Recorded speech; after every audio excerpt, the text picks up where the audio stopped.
Hi students, coming to the next class. Okay, nucleus. In the last class also we discussed about the nucleus and introduction to the nucleus and the number of nucleus per cell, right? And coming to the next one, we have to discuss about the position of the nucleus. Position of the nucleus is nothing but, see, if we see in the plant cell, okay, in the mature plant cell, the nucleus always presented the peripheral position. This is the nucleus presented the peripheral position because within plant cell the central position occupied by the vacuole. So within plant cell the nucleus position is peripheral position. And coming to the animal cell, for suppose this is one of the animal cell. Within animal cell the nucleus position is center. The nucleus position is the center. I thought I already discussed regarding to this parameter, right? So within plant cell the position of nucleus is peripheral position, right? Within animal cell the position of nucleus is center. Right? So that is about the central position of nucleus, peripheral position of nucleus, right? And coming to the next one, ultrastructure of the nucleus. Here, ultrastructure of the nucleus is nothing but, see, we are discussing about the parts which are seen in the nucleus.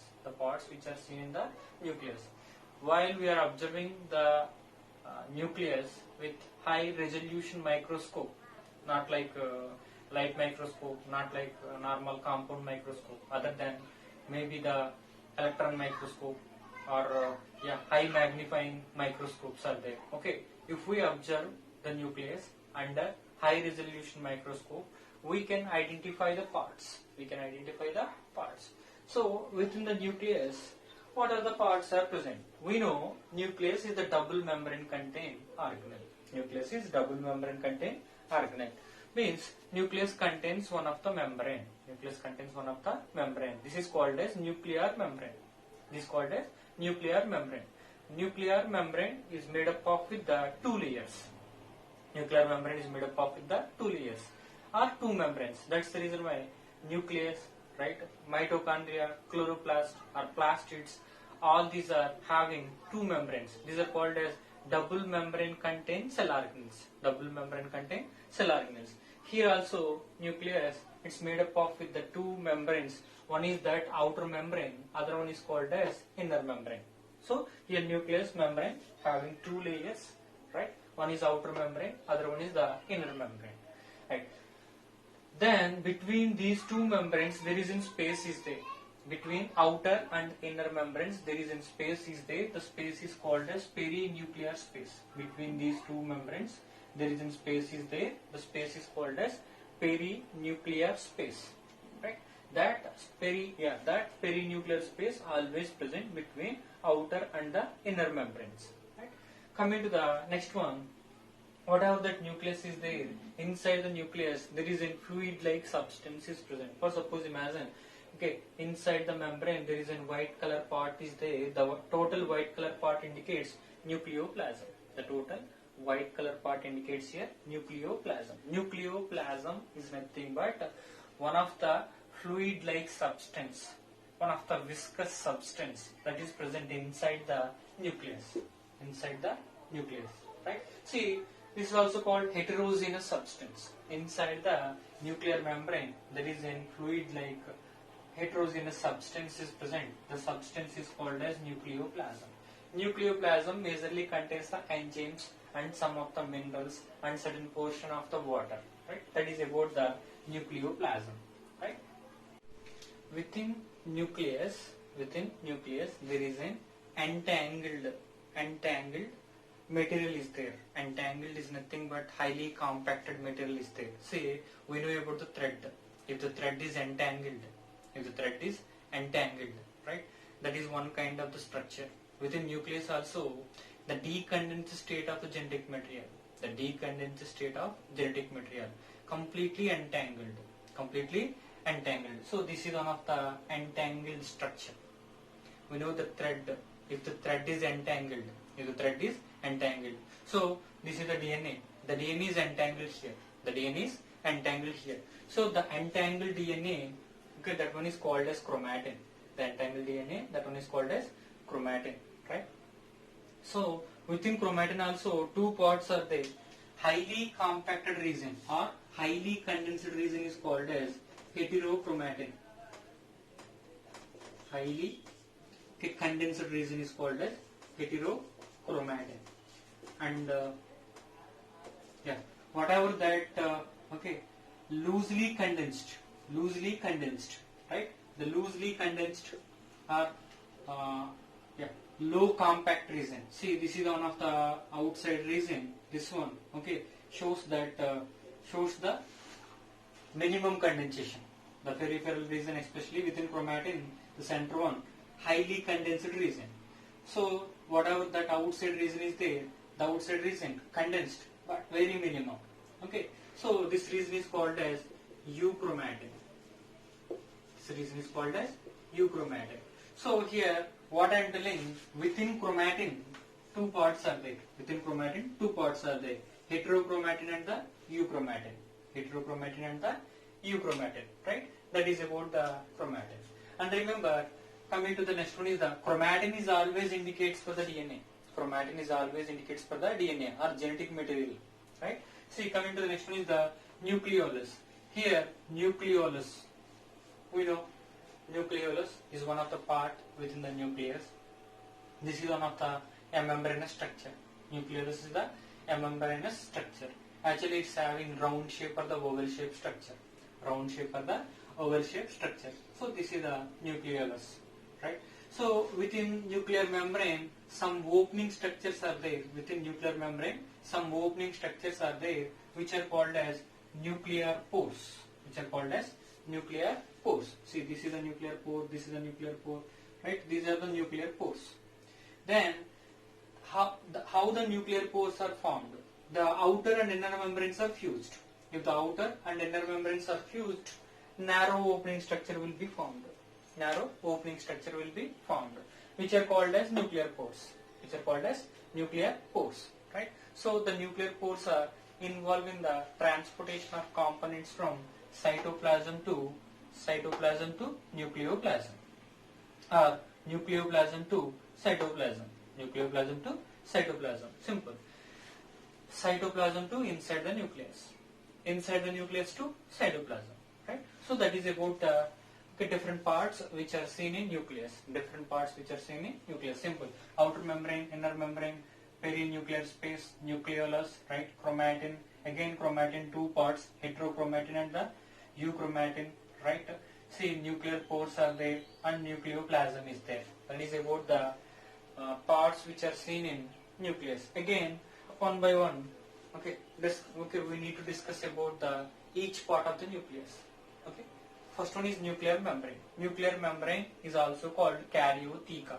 Nuclear membrane is also called karyotheca. Karyo indicates nucleus, theca indicates membrane. And next one, this one is also called nucleolemma. Here, lemma indicates here membrane. Lemma indicates here membrane, right? Outer membrane and inner membrane. Remember, these measurements are very important. Outer membrane, right? Inner membrane. Both are having same thickness, 5 to 10 nanometers. 5 to 10 nanometers. And next one is perinuclear space. Between these two membranes, there is a space is there. The space, okay, here occupies that measurement is 10 to 50 nanometers. 10 to 50 nanometers, right? That is about the perinuclear space, the space, right? And nuclear pore. Whatever that pores are there, which are called as nuclear pores. See, nuclear pores, the size is 300 to 100 angstroms. 300 to 1000 angstroms. 300 to 1000 angstroms, right? See, the nuclear pore, suppose this is the one of the nuclear membrane, right? This is the pore structure. Pore structure. There is in proteins are there like this.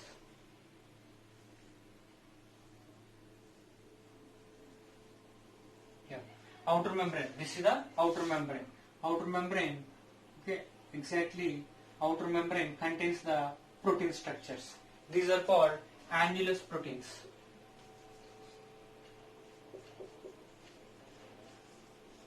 These are called annulus proteins. Right?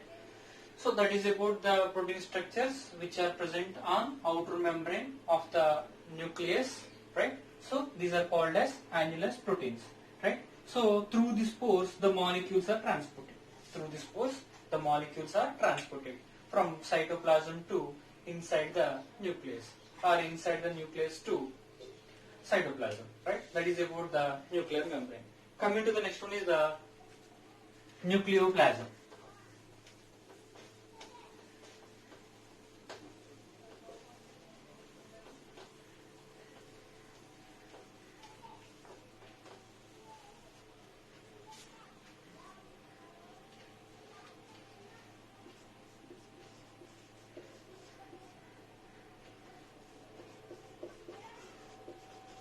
Coming to the next one is the nucleoplasm.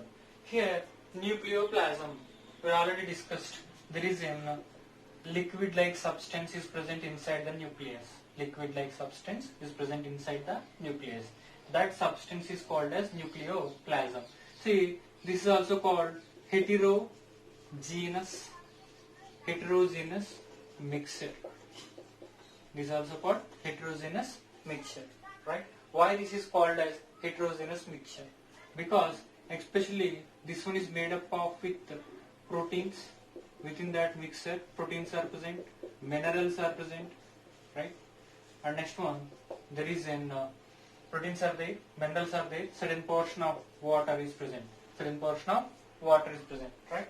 See, that is the heterogeneous mixture. Different types of components are mixed, right, within that substance, right?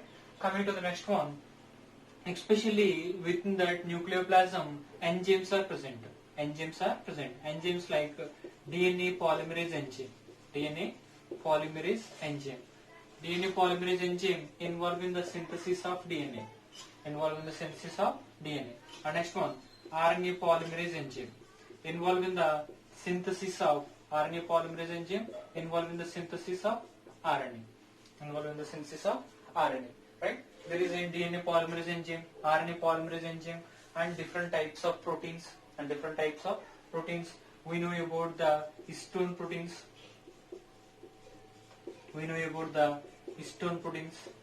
And non-histone proteins. All these are present. Histone proteins and non-histone proteins.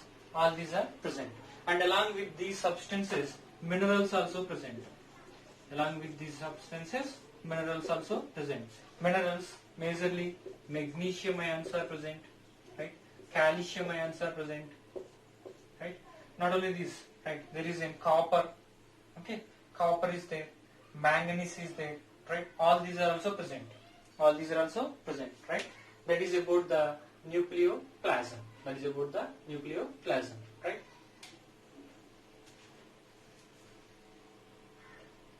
See, coming to the next part is the chromatin. Within chromatin, right? We already discussed about the chromatin. See, there is an entangled thread-like structure present inside the nucleus. It's having the two parts. One of the reason is called as heterochromatin. Other one is called as euchromatin. Here, heterochromatin is the highly condensed region. Euchromatin is loosely condensed region. Right? Sir, how can we identify the heterochromatin region and the euchromatin region? Right? See, this is a small experiment. Right? One of the cell is collected. The cell is subject to the staining agent. Here, staining agent is nothing but coloring agent. We are added one of the acetocarmine. The color of acetocarmine agent is the red color. Okay, the staining agent color is the red color. For suppose this is the nucleus, right? Yeah, this is the genetic material. After staining agent, see, within the nucleus we can find two types of regions. One is, okay, dark color region. Other one is the light color region. If we observe this nucleus, the center part is the dark color region. And if we observe that peripheral region, that one is the light color region. Dark color region and the light color region. See, the light color region indicates here The light color region indicates here euchromatin. The light color region indicates here euchromatin. Here dark color region indicates here heterochromatin. The dark color region indicates here heterochromatin. So within the nucleus, within the chromatin, two regions are there based on the staining. One of the dark stained region is there. That part is considered as the heterochromatin, and the light stained region is there. That region is called as euchromatin. Sir, is there any functional differentiation is there? Yeah, definitely. Remember, euchromatin involved in the gene expression process. Means euchromatin is the functional part of the DNA. Euchromatin is the functional part of the DNA, right? Involved in the gene expression. Right? Heterochromatin, non-functional part of the DNA, means not involved in gene expression. Heterochromatin not involved in the gene expression. So, in a cell, in chromatin, which part is useful to the cell? Within the genetic material, again, okay. Within genetic material, which part is useful to the cell? Okay. The answer is euchromatin. The answer is the euchromatin, right? So here heterochromatin, right? Having again two parts. Heterochromatin again having two parts. See, one of the part is called as constitutive heterochromatin, facultative heterochromatin. Generally, I said here, euchromatin is the light color region, right? Light color region. This is the functional part. This is useful to the cell. The euchromatin is useful to the cell, right? Heterochromatin is generally not useful to the cell. This is darkly stained region or high stained region. Darkly stained region or highly stained region, right? This is the dark color. This is the light color, right? Again, heterochromatin divided into two types of the parts: constitutive heterochromatin, facultative heterochromatin. Constitutive heterochromatin, facultative heterochromatin. Constitutive heterochromatin means here throughout the lifespan. Throughout the lifespan, right? Throughout the lifespan, right? Throughout the lifespan. The DNA is, the heterochromatin part is not useful to the cell.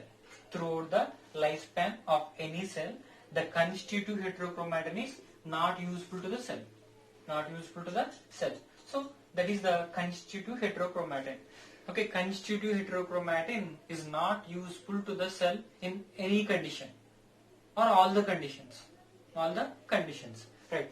Facultative heterochromatin.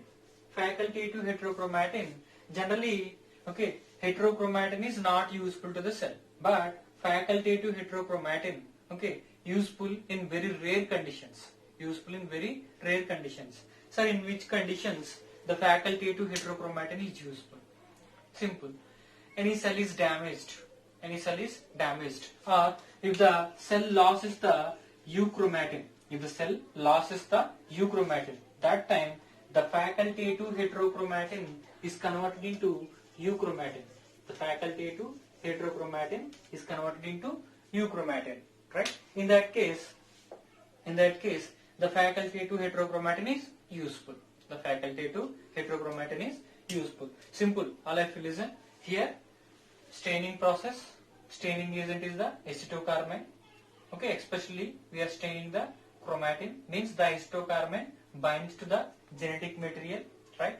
Again, after the application of acetocarmine or after adding that acetocarmine agent, the chromatin shows the two regions. One region is called as light color region, other region is called as dark color region.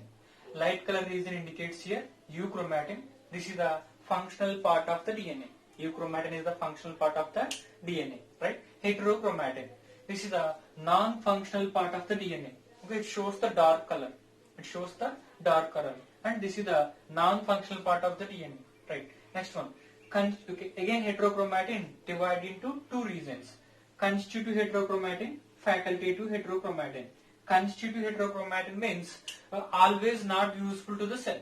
Always not useful to the cell. Facultative heterochromatin indicates in certain cases, if euchromatin loses the cell, that time the facultative heterochromatin is converted into euchromatin. in very rare cases, right? That is about the chromatin, right?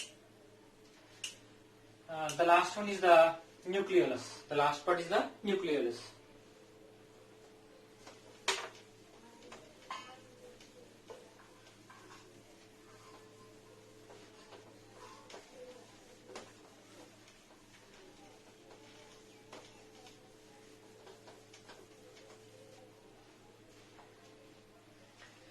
See, coming to the next structure is next part is the nucleolus. We know about the nucleolus. This is one of the round shaped structure or oval shaped structure. Nucleolus is having round shape or oval shaped structure. Round shape or oval shaped structure. And the nucleolus, a membranous structure. Nucleolus is a membranous structure. Right? Around the nucleolus, membrane is absent. Around the nucleolus, membrane is absent. See, nucleolus majorly having the rRNA, ribosomal RNA plus proteins. The nucleolus majorly having the ribosomal RNA and the proteins. Right? Sir, why the nucleolus having rRNA and proteins? Because nucleolus is the site for the ribosome synthesis. Nucleolus is the site for the ribosome synthesis. So the cell cytoplasm contains right, the ribosomes are synthesized. The ribosomes are synthesized by the nucleolus. Simple. Within the cytoplasm, okay, ribosomes are present. In the cytoplasm, ribosomes are present. The ribosomes are synthesized where? The ribosomes are synthesized within nucleolus. That's the reason why nucleolus is also called, okay, ribosomal factory. Ribosomal factory. Nucleolus is also called ribosomal factory. Ribosomal factory, right? That is about the nucleolus. So this is about the cell. Right, and that is about the nucleolus. We know about the functions of nucleus. See, the nucleus carries the characters from one generation to the another generation. That is nothing but it transfers the hereditary characters from one generation to the another generation. We know how the nucleus have the capacity because nucleus contains the DNA, right? The DNA is transferring from one generation to the another generation. The characters are transferred. Right? That's the reason why, okay, if we observe, most of our characters maybe look like our father or the mother, right? We know the concept is, okay, offset of the chromosomes coming from the father, offset of the chromosomes coming from the mother. If these chromosomes are fused, the new generation will be formed. New generation, okay, maybe in certain cases related to the, okay, mostly showing that what are the features, external features or the internal features, okay, maybe belongs to the father or the mother because of the genetic material. That is nothing but DNA. DNA present within the nucleus. DNA present within the nucleus, right? At the same time, all functions of the cell controlled by the nucleus. That is nothing but regulation of gene expression process. Regulation of gene expression process carried out by the nucleus. Regulation of gene expression process carried out by the nucleus, right? That is about the nucleus functions and parts.